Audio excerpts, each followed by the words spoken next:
We begin this news hour with the news that Colin Powell, the first African-American U.S. Secretary of State, has died. He was 84 years old, and his family say he died from complications relating to COVID-19. He'd been fully vaccinated. Mr. Powell served in several Republican administrations, and his leadership helped shape U.S. foreign policy. At the time when he was sworn in as the 65th American Secretary of State in 2001, he was the highest-ranking African-American to hold a post in any administration. In 2003, he made what we now regard as a notorious speech at the United Nations, which paved the way for the U.S. to go to war in Iraq. Across 4 decades in public life, he served as the nation's top soldier, top diplomat, and top security advisor. Well, to help us reflect on the life and career of Colin Powell, we have with us General William Ward, former commander of the U.S. Africa Command AFRICOM, and Arise U.S. correspondent Eric Ham, who joins us from Washington. Thank you very much indeed to you both for joining us. And let me start with you, General Ward. Thank you for taking part in this remembrance of Colin Powell. Just help us look back at his remarkable life, because he wasn't just a key figure in the Gulf War. He was the first African American to become the highest ranking military officer in the U.S. Armed Forces, and the first to become U.S. Secretary of State, wasn't he? Well, thank you, Charles, and I am happy to be with you again. I'm sorry that it's occasion such as this, as we acknowledge the loss of a truly inspiring, great human being and leader. General Colin Powell was clearly a man who was respected and admired by not just those of us who had the great privilege to personally know him, but also those from around the world who were witness to his character, his integrity, his honesty, and his tremendous leadership acumen, as he had so many significant roles in our history. As you pointed out, he has served in uniform as a soldier. He served out of uniform as a diplomat. And at his heart was always being a servant, one who loved his country, respected people from all around the world, given his background, and truly admired by all who knew him and loved him. And you heard from the Secretary of Defense, those of us who knew him, loved him, greatly respected him, and will sorely miss him. Our deepest sympathies, condolences to his wife Alma and the family, but also to all who will now miss the presence of a truly great luminary that is to be respected and admired by each of us. From his military service days, through his service at the highest levels of our government, both in the civilian capacity as well as in a military capacity, so fully understanding and aware of the importance of each of those roles. Truly a servant leader, a selfless servant.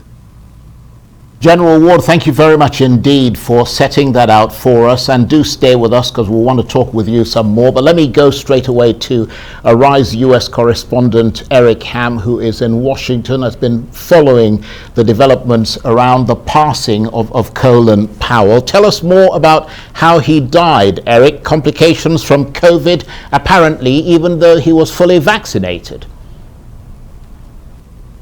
Yeah, that's right. And we do know that the former general, the former diplomat, certainly suffered from a form of blood cancer as well. And so this was someone who was immunocompromised, as well as someone who was well advanced in age. He was 84 years old. But with that, what it showed is that even with that, COVID still can be very deadly. And yes, he was vaccinated, and certainly that will shape and color the way people think of vaccinations. Already we know that the United States has grappled with trying to get as many people as possible vaccinated, and we also know that just on Friday the Food and Drug Administration also authorized the booster for Johnson & Johnson. So that means that the three vaccines, Johnson & Johnson, Moderna, as well as Pfizer, now all have boosters. We're not at this time, we don't know if in fact General Powell had actually received a booster, but we do know that those are now being offered to people of a certain age who have comorbidities and work in high-risk positions as well. But again, this was still very shocking to the country and to the world, in fact, given how revered the general was, not only to America, but to young people, to people of immigrant families who come to this nation seeking opportunities, and also, of course, to the rest of the world. Well, absolutely, Eric, and thanks for reminding us that, of course, his parents were of Jamaican origin. And General Ward, it was in the first Gulf War that he became a very popular figure indeed, and he remained popular across the US, and he was a huge bonus for the George W. Bush administration, considered a great military strategist, but also one who was very popular with the public. Well, Charles, his notoriety in the Gulf War wasn't the first time that many of us who knew him were aware of him. For me personally, as a young officer in Korea in the mid-1970s, then Lieutenant Colonel Colin Powell was one of the few African Americans commanding battalion-sized units in Korea, although I was not in his battalion. Being a young infantry lieutenant in that division, I was aware of his being there. Moving forward from that, as a battalion commander, when he became the second black to be promoted to 4 stars and be the first black to command U.S. Forces Command, he would visit me in Alaska when I commanded my battalion. He and his good friend, who was my assistant division commander at the time, General Sam Ebbison, another who claimed an immigrant status background, present. Got to know him then. And then significantly, when I commanded my brigade in Somalia in the early 1992 timeframe, he visited me there in Somalia with my brigade, so that his presence with his troops, his appreciation for the value of every individual, regardless of their station in life, was on display then.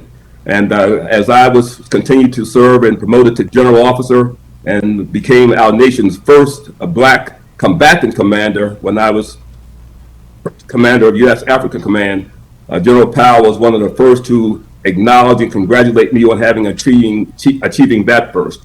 And so as he continued to serve in his varying capacities, to include his service as the chairman during the first Gulf War, and then later on, his notoriety was only heightened by those who knew him, and clearly grew to be shared by those others who were able to understand his things such as his Powell doctrine, the use of force and overwhelming, but at the same time fully understanding that should not be our first resort, but if it's indeed used, then do it in an overwhelming fashion. His leadership points that he made, these are things that he's remembered for, he's so admired for, being a soldier, a statesman, a public servant, being in uniform, relating to people, the value of every human being, understanding the limits of our military power, but also realizing its importance, while also being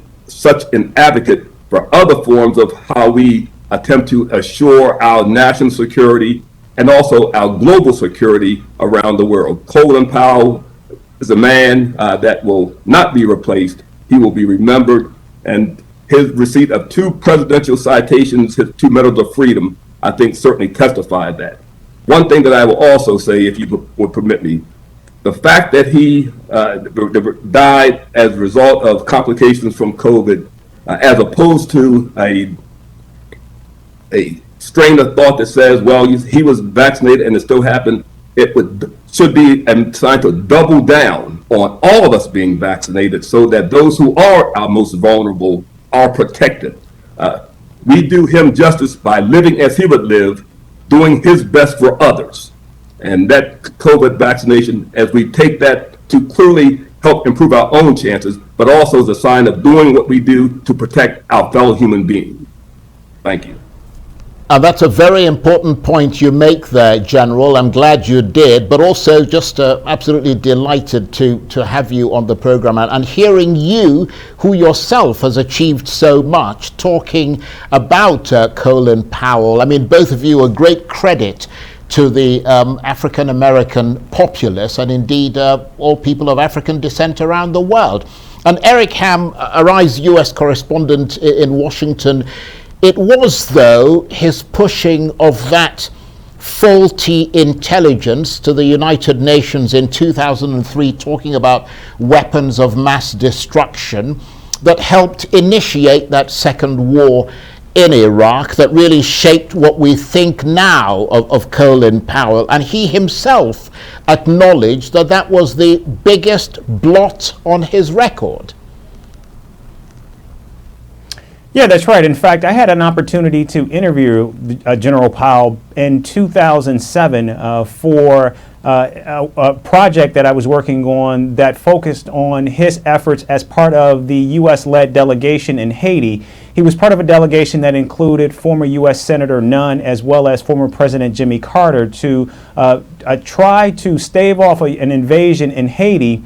And he talked very openly. He was very transparent. He was very honest about that mission. But also in talking about that mission, he also brought up his record on Iraq and selling that war in Iraq. And he was very clear about that being a mistake, a blunder. And he was very forthright about that. And also, Charles, I think what it spoke to and what it continues to speak to, particularly at this moment where we're seeing a country that's so polarized, a country that is oftentimes bereft of leadership, what you saw from Colin Powell in that moment is leadership, not only in times of good, but also in times of really bad. And this was a man who was willing to admit that he was wrong. He was willing to be very transparent, very honest that this was a mistake. It led to tremendous tragedy.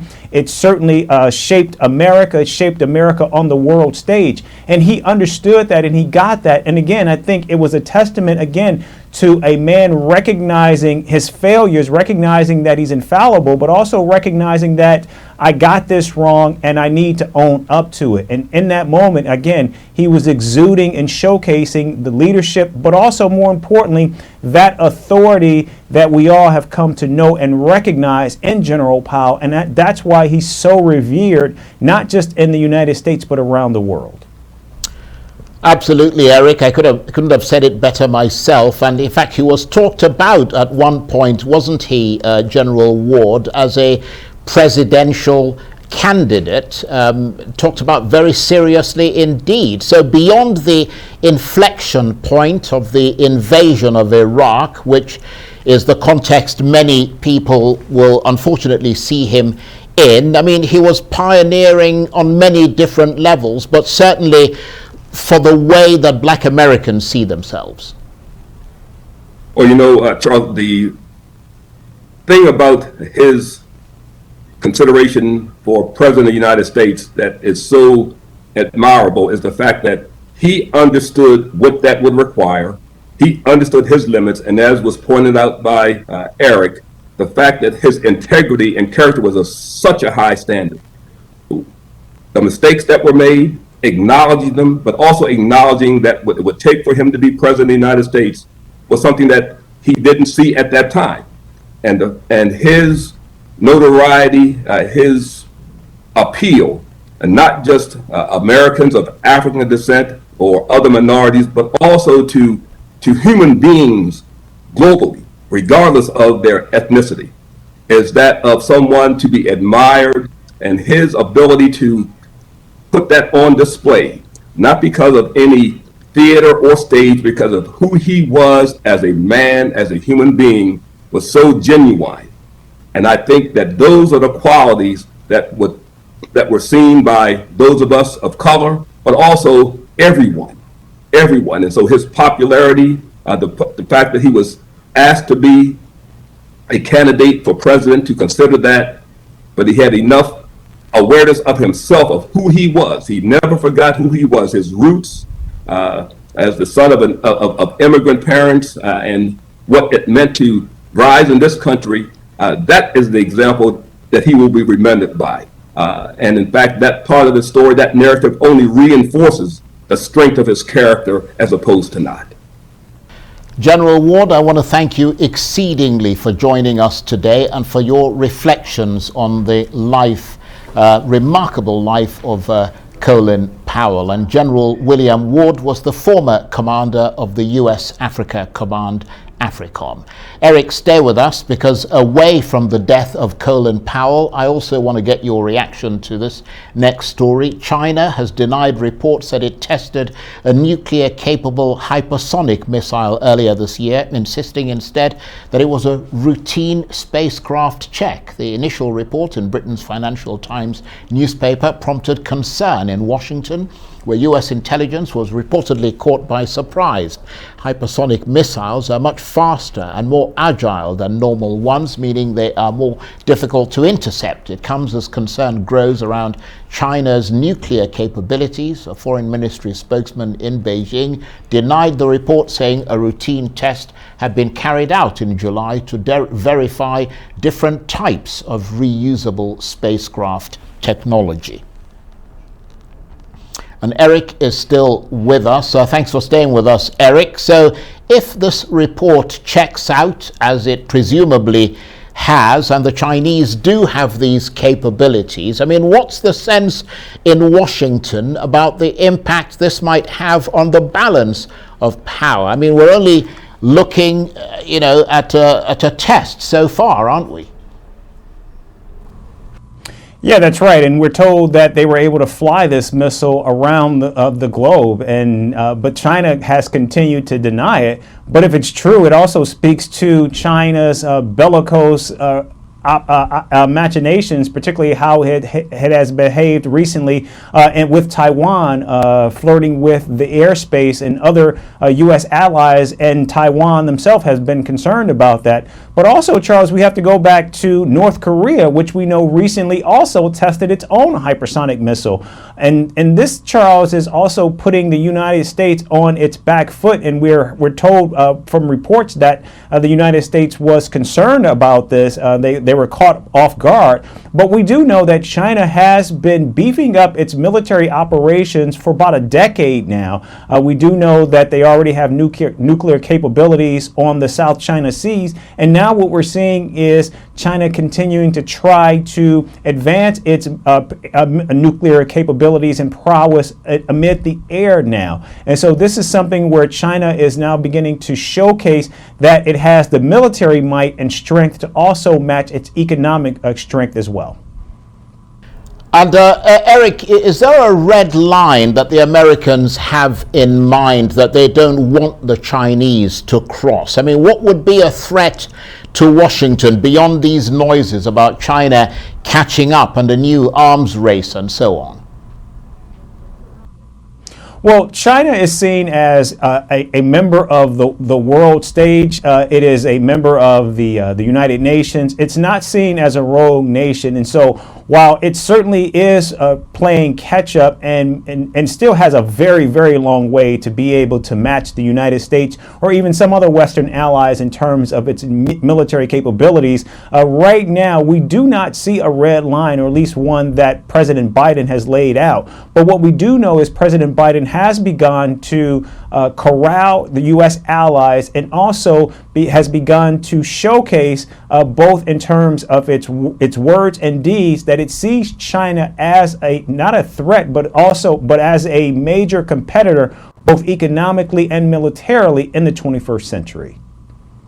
Okay, well, I mean, we've got about 30 seconds. No, we don't. Eric, thanks very much indeed. Eric Ham, our US correspondent, talking to me there from Washington.